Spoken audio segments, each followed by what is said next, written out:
Assalamualaikum warahmatullahi wabarakatuh. Selamat pagi semuanya.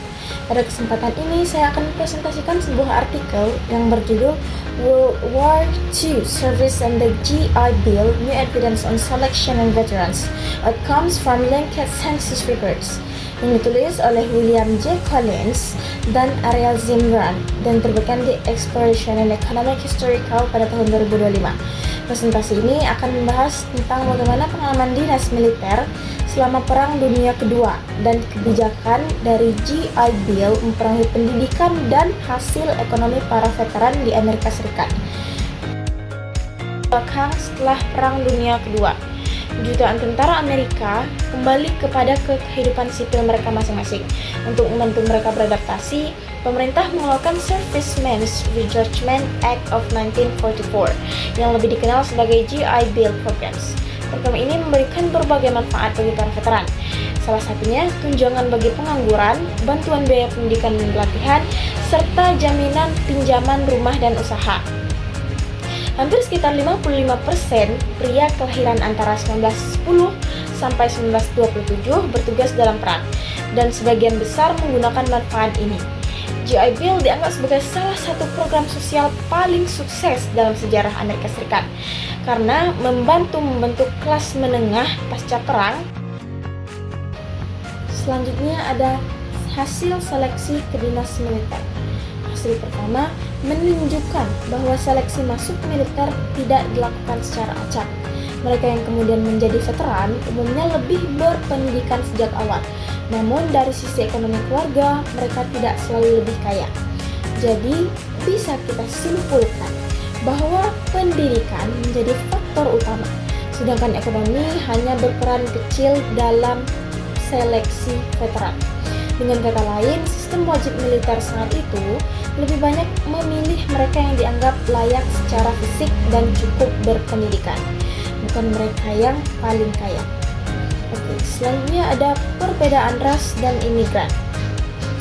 Efek dari GI Bill salah satunya adalah berbeda-beda antar kelompok. Pertama ada kelompok pria berkulit putih yang mana keturunan Eropa dan Eropa Selatan atau Timur mendapatkan manfaat yang sedang, tapi lebih cepat berasimilasi ke kelas menengah Amerika.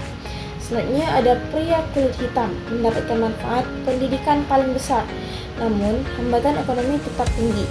Pria kulit putih kelahiran Amerika Serikat menjadi kelompok yang paling banyak menikmati manfaat penuh dari GI Bill Programs ini.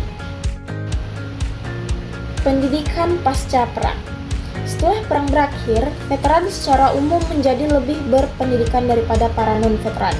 Veteran muda menambahkan rata-rata sekitar 0,4 tahun pendidikan dan banyak yang masih bersekolah pada tahun 1950. Veteran tua juga demikian. Terdapat peningkatan, namun hanya sekitar 0,2 tahun. Veteran kulit hitam menunjukkan lonjakan terbesar dalam hal pendidikan karena memang pada dasarnya GI Bill memberikan mereka kesempatan untuk belajar dan mengikuti pelatihan kejuruan. Namun, masih ada hambatan struktural karena segregasi kampus dan diskriminasi lokal, terutama pada wilayah selatan. Selanjutnya ada hasil dari pasar kerja pasca perang. Dalam hal ekonomi, hasil lebih bervariasi. Pertama, veteran muda memiliki pendapatan lebih tinggi, sekitar 3-5% lebih besar daripada non-veteran. Mereka juga lebih banyak bekerja di sekolah pemerintahan dan pekerjaan profesional lainnya. Veteran tua pada dasarnya tidak menunjukkan peningkatan yang signifikan karena kehilangan beberapa tahun pengalaman kerja selama perang. Veteran kulit hitam meskipun lebih terdidik daripada sebelumnya, justru lebih sulit mendapatkan pekerjaan akibat adanya diskriminasi rasial yang masih terjadi pada saat itu. Oke, secara keseluruhan, veteran lebih memilih stabilitas pekerjaan di sektor publik dan lebih jarang menjadi para wira swasta. Dan pada kesimpulannya, kebijakan dari GI Bill ini berhasil meningkatkan pendidikan dan membantu veteran beradaptasi setelah Perang Dunia Kedua, terutama bagi para veteran-veteran muda. Namun, manfaatnya masih dirasa kurang karena mereka masih adanya diskriminasi rasial dan pelaksanaan yang tidak setara, meninggalkan ketimpangan sosial yang berdampak jangka panjang.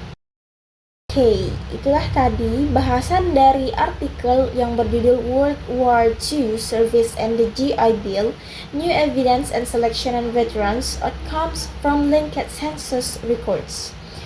Semoga bermanfaat. Thanks. Wassalamualaikum warahmatullahi wabarakatuh.